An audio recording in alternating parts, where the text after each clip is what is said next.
I humbly request them batunulire bakulubamwe babasomese what is supposed to be done so that always submissions eziweebwa ziba the same. We should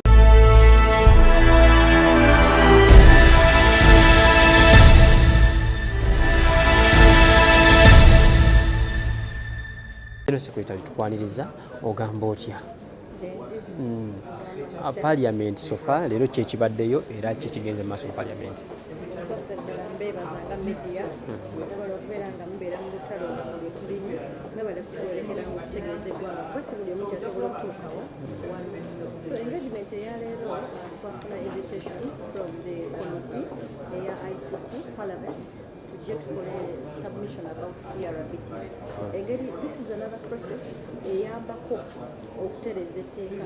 Tuli mu process eya amendment bill okubeera nga represented to the Parliament by the Attorney General and our private mover Honorable Hilary Kiyaga.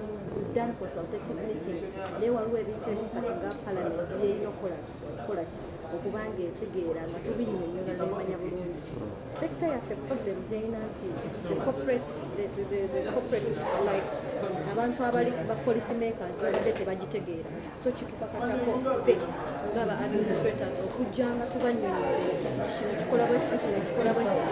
So abantu abasinga baalinga bagirabanga eri just naye erina dimensions nyingi nnyo ate essaawa eno government has realized that the creative sector can deeply contribute a biggest percentage on the GDP.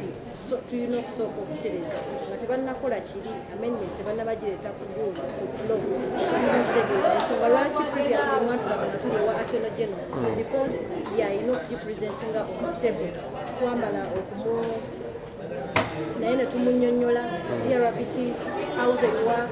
Kati yeno meeting yene yavaamu we were invited to come and explain the CRBTs to the ICT committee. Kuba be bali ate nnyo mu ekyo. So every part in the amendment bill eyina committee egikwasaganya kuba ebintu bingi nnyo. So the CRBTs fall into the ICT committee. We are very, very happy, Chairman and the team of the ICT committee Parliament. It has been a nice engagement and we're looking forward to receiving a positive response from the committee. Abantu basinga abadde kitambula era beebuuza lwaki temwegatta kuba mwenna mulaka muli mulama gwe gumu n'aba federation. Munnange ffe twatandika nga bwe mumanyi nti ffe tubaddewo for a long period of time. So bajja nabo nga balina ekigendererwa kyabwe but I humbly request them batunulire bakulubamwe babasomese what is supposed to be done so that always submissions eziweebwa ziba the same. We should be on the same page because kati submissions ziffe zetukola tubaddewo through all the consultative meetings, ministry egimanyi, UNCC zimanyi, everywhere. Even if you just come into something, do research and always respect abantu ababaddewo. Don't just come just like that nogamba nze nsinga. No, it's always good to work with a team ezibeera zibaddewo. Nga tekyali bwe kityo twandibadde UPC yavadda ku kikugundi but zonna weeziri tulina ebibiina byonna naye nga everyone is respecting. Ebintu byammwe binene oba Idamani y'omu ku bantu abali mu mitambo y'ekino ekintu. Idamani ye ali waliwo. Hildaman ali mu leave bamuwa leave era ali muno mu bakulubamwe eri ali mu compilinga byonna byonna about the bill because he's the private mover. Okay. Submitting ekirowoozo about media companies tasasula nga olabika nti oli mukambwe nnyo mwali muzituukiriddeko nga wuma zibuuza lwaki temusasula. So through waliwo ebintu kyensonga lwaki ebiseera bisinga to respecting policies and processes when it comes to engagement with the media companies, UPRS as a collecting society has the mandate to collect money from media stations. So we got a report from UPRS to media stations which is really compliant and most of them belong to MPs, ministers, ensonga lwaki kyogedde ne ŋŋamba n'ensaba babeere compliant kuba omulimu gwa UPRS gwa kukuŋŋaanya na kugaba. Then ekibiina kya NAB ekikuŋŋaanya stations zonna bakola endagaano ne balaga nti bagenda kubeera compliant with a percentage with signing with paying royalties to the CMOs. For the CMOs okuwa bani CMOs okuwa ba members bayo royalties. So now together with UCC tusaba UCC ekola abantu bano okubeera nga bali compliant bweba tennabawa license basooka bapresenting nti have you paid UPRS si kasente katoka kanene, just a small percentage of money ze balina okuwa UPRS. So their compliance should lead to their contracts okubeera nga bazirenewinga. So media stations zonna be compliant to UPRS. Okay. Madam Phina, ogenze n'ogamba nti nno weetaaga at least babawe 60%. Olaba kisoboka nga ne Kenya bagaba 52%. Bw'obanga onegotiating ate otandikira wansi, tomanya otandikira ku nkaaga bayinza okuweerawo 5 mu 5.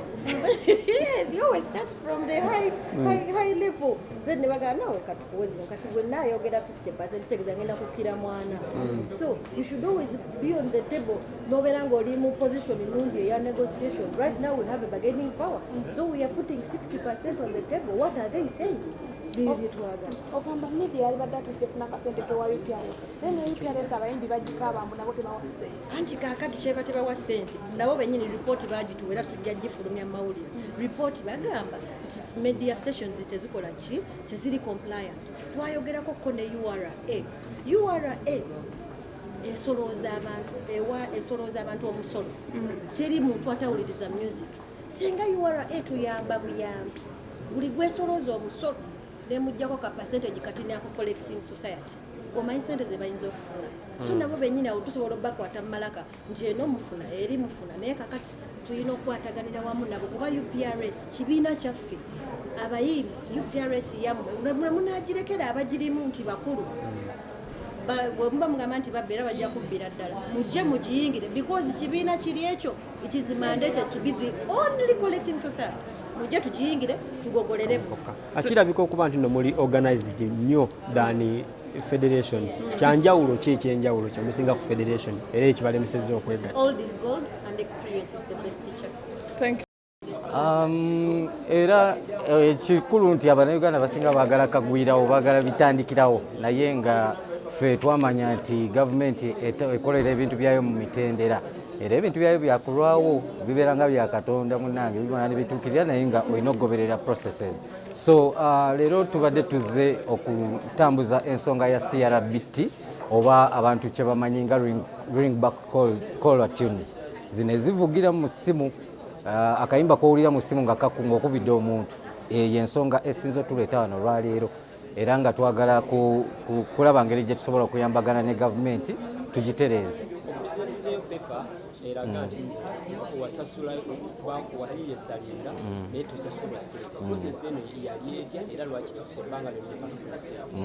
Kakati contract gye mpaddeyo nyinza okuba ne kopi ngirinako wano ndowooza mugiraba mwenna. Eno eraga Blue Cube balinganga ba aggregator era nga olaba omukono gwange awo n'omugezi bambi Payasi Kamugisha ye yali yagisayininga naye nga ogiraba nti erimu ebituli bingi era omuyimbi baali bamutwalirawo just nagalaale. N'olwekyo nagisayininga mu 2015 nga bwe bumu ku bujulizi obw'amaanyi Parliament bwekkiriza okukozesa okugoberera ensonga zino okulaba ng'ezigirayo ddala wansi eri obuzibu bwe bwatandikira tuzigonjoole esebo.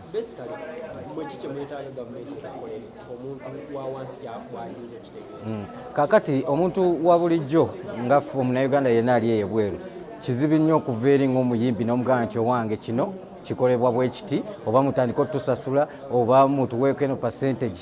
N'olwekyo amaanyi agasinga mu byamateeka oba ne mu ngeri ensi gyekulaakulanyizibwamu ya kukolagana ne gavumenti. Gavumenti yo nga Parliament lwaki tuze mu Parliament kubanga yebaga amateeka ye legislative nga tugambe legislative organ ya government yonna.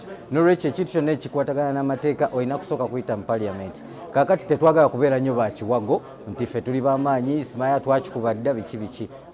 Twasalawo tutambule mu mitendera era ekibiina kya Uganda Musicians Association WUMA kyo tuwandiika amabaluwa ne tusaba ne batuddamu ne batuyita era wano twaze mu mateeka na mitendera mituufu. Kituufu ekyo ekibuuzo kirungi nnyo era ndooza ansa kanjiwe wano leero ku kyamuka. Tulina okubeera nga tumanyi bulungi nti WUMA yo ng'ekibiina yawandiisibwa mu 2017 nga tetunaba nagenda mu covid era nze nange ndi omu ku kamwa koogera eyatambula n'atukira eddykenzo n'entukira palaso n'entukira kamiri bonna abayimbi abasinga nabayitangamu nga mbabuulira nti bannange tulina okuyingira ekintu kino gavumenti okutuwa ku buyambi tulina okubeera organize twewandiise. Wabula ekyasinga okuneewuunyisa bennyini abaagaana emyaka gyonna egyo ne bakikuba bubi nnyo ate baavaayo ku makya ne bagamba be baagala okukulira ki abayimbi.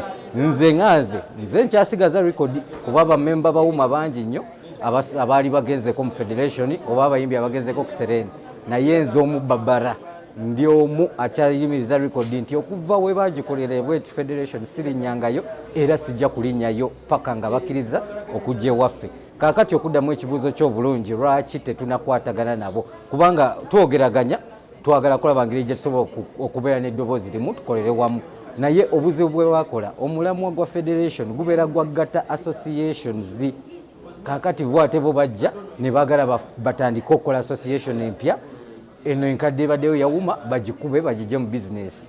Ekyo kyekyasinga okuleeta obuzibu kuba ne president waffe Sindi bamuyita n'agendayo, Fina yagendayoko era nga tumanyi nti omulamwa mulambulukufu bulungi. Wabula ekyatwewuunyisa ng'ate batandise kubira abayimbi banjawulo abali mu eggulu abaliwa nga batandise bagamba mukutuke ku WUMA mubawandikire nti ffe tubaawukanyeeko ne tugamba kati olwo obulungi bw'ensi buli luddawa. Nolwekyo kamalize kano abakola federation balina endowooza nti gavumenti egenda kulaba Kenzo nti wakabi nnyo erabe Shiba egambe nti bano katubawe ssente bwera bo babadde bamanyi mu mutwe gyabwe nti gavumenti egenda kubawa buwi obuwumbi 32 oba bumeka, naye nga tefe abawuma tukimanyi nti ssente zigenda kujja naye zigenda kuyita mu Ministry of Gender zijje mu National Cultural Forum ziryoke zidde mu associations mitendera. So si kibuli ekyo kye balowooza nti basita bajja kubawuliriza buwuliriza.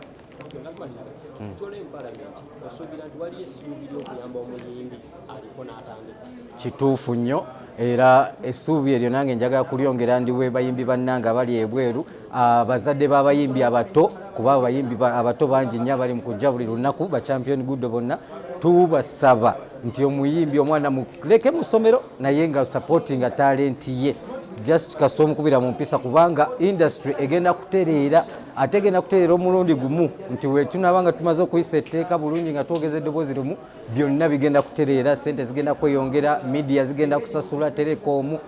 So essuubi we liri ly'amaanyi nnyo, ffe tetwekolera nga ffe tukolera mmwe abayimbi abato abali eyo mulemereko.